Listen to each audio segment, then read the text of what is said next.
So the first half of Stranger Things Season 5 finally released last week. 4 episodes of an 8-episode long season, and it's 3 years since Season 4 came out. But you know what? I quite liked it. I've never made a video on Stranger Things here, so you obviously don't know it, but I'm a pretty big Stranger Things fan. I mean, I watched all 3 seasons back in 2021, and my god, I mean, I fell in love with everything, the characters were amazing, the storyline was just so fascinating. I mean, the action, the humor, the score, the cinematography, it was a show tailor-made for 13-year-old me. I watched season 4 when it premiered, and I thought it was brilliant. Over time, my taste in film and television has changed a lot, and so has my opinion on Stranger Things. Season 2 is the only one I wouldn't say it's great. That is easily my least favourite. It's just very good, but it's not on the level of great. Season 1 is still one of the best seasons of television I've ever seen. It's such a perfectly well-rounded one season of television. Season 3 has gradually grown to become my favourite. It's so much fun to watch. It's just such a treat. It's so much more light-hearted, and it's so colourful. It's such a colourful, vibrant season, and I absolutely love it. It's the one I think about the most. After rewatching Season 4 2 weeks ago, in preparation for Season 5, I've changed a lot on it. I have turned. I still think it's overall great, but there are way too many storylines and just drag on for way too long. I mean, yeah, I actually dislike Hopper's Russian subplot, and Mike and Will's California subplot is kind of it's whatever, because they don't do anything. But the rest of it is great. I mean, especially Max and Eddie. So, Season 5, Volume 1, because Netflix, they refuse to release anything weekly. Episode 1, The Crawl, it's easily the weakest. I mean, it is jarringly fast. The dialogue, it's never-ending exposition. I mean, the acting feels off as well. I mean, I outright disliked this episode when I saw it last week. But, I rewatched it for about 2 days ago, and honestly, I've changed on this one a lot. I mean, I think this one is it's pretty good. It throws you right into the action, which is quite fitting, because it's the last season. I mean, there's some bad scenes here and there, especially the bully scene, Jesus Christ. But, overall, everything's quite enjoyable. But there really is just no time to breathe. I mean, I genuinely think there's only one scene where the characters, Mike and Holly, they actually sit down and have a talk. I could be forgetting, I think maybe him and Elle had one scene as well on the roof. But honestly, apart from those 2 scenes where we get slow, characters having conversations, this one just kind of keeps going and going and going. It doesn't stop for a second. And I don't mind the non-stop exposition and the running. It's just really is no time to breathe. The editing, on the other hand, I actually quite like, because there's something about the way it's cut. It makes me think of Final Reckoning, the new Mission Impossible movie, and it's just they're very different in style, but also they have that sort of kinetic, frantic feeling to the editing, where it's the cuts are so rapid but also precise in a way, and it adds overall it just adds up, and it really, I think it's nice, because I really like the Final Reckoning.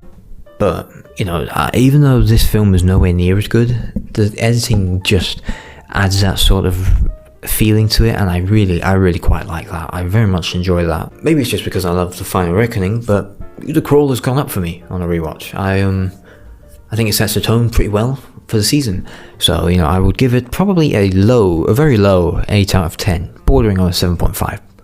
Episode 2, The Vanishing of Holly Wheeler. Yeah, I mean, this is a return to form.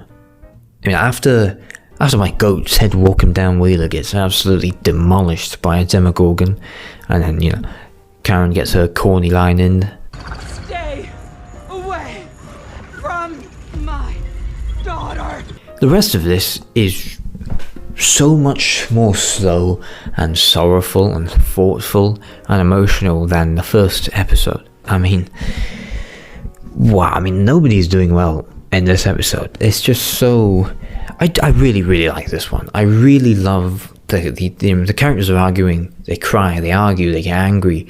There's so many great scenes between two characters having conversations. It's just so much for, so much character building and development here, and the dynamics are explored well. This one, my favorite has to be Dustin and Steve's relationship. As much as it hurts to watch them fall apart, it makes sense. Dustin, he's been shut off to everyone after losing Eddie, and he's been compromising their goal of killing Vecna because he's been getting reckless because of his grief. And Steve is isolated from probably his best friend, and that's why he's isolated and he's lonely, and the more concern and care he shows for Dustin, the more Dustin pushes him away, which is exactly why I can totally make sense of why these two are currently at odds with each other. I'm very excited to see how they make up, because these two are my favourite characters of the show.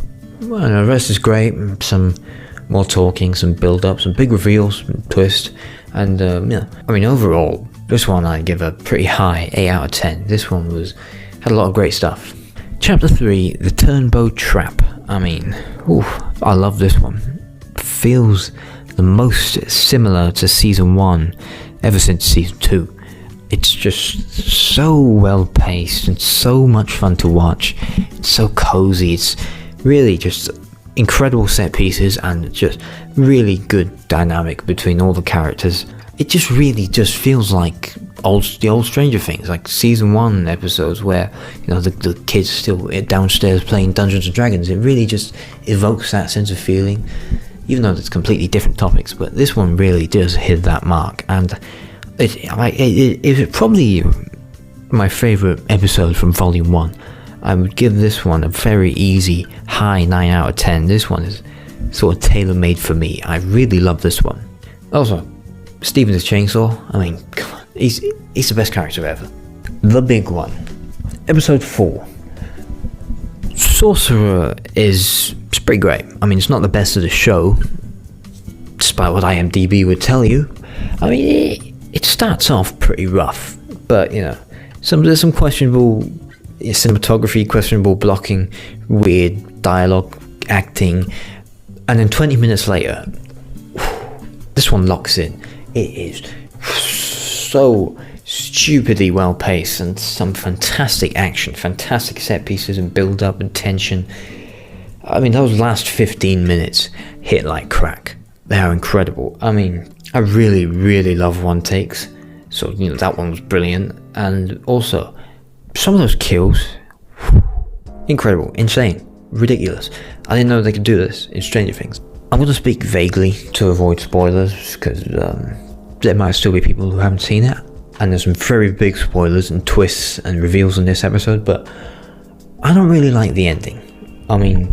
It is the big moment of the mid-season finale, like last season's Dear Billy was brilliant with running up that hill with Max, and I don't know, I don't like the character. I simply don't like the character, and I don't like the actor's performance either. He's just not given a very good performance, which is a shame, because he's really fantastic for the first 3 seasons.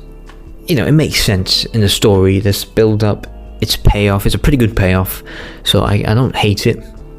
But honestly, if the first 20 minutes of this episode were more polished, and the ending was focused on a different character, maybe it could have been anyone, but it had to be him, obviously. Build up since Season 1, you probably know what I'm talking about. I can't be too vague about this, but if it was anyone else, I would have loved this so much more. But sadly it's just not. It's not to my taste. That's how it is. So this one I would give another pretty strong 9 out of 10. It's a pretty good, very, very good episode. Just parts that I personally don't like. And that first 20 minutes is very not good. It's just weird. So volume 1, some highs, a few lows. Overall, it's just a pretty fun time. It's a pretty good watch. I would give this it's a good 8 out of 10. Very excited for volume 2 on Christmas. Praying my goat Steve doesn't die. I mean, Jesus Christ, he's just the greatest to ever do it, man. He's the greatest. But yeah, that's all I got.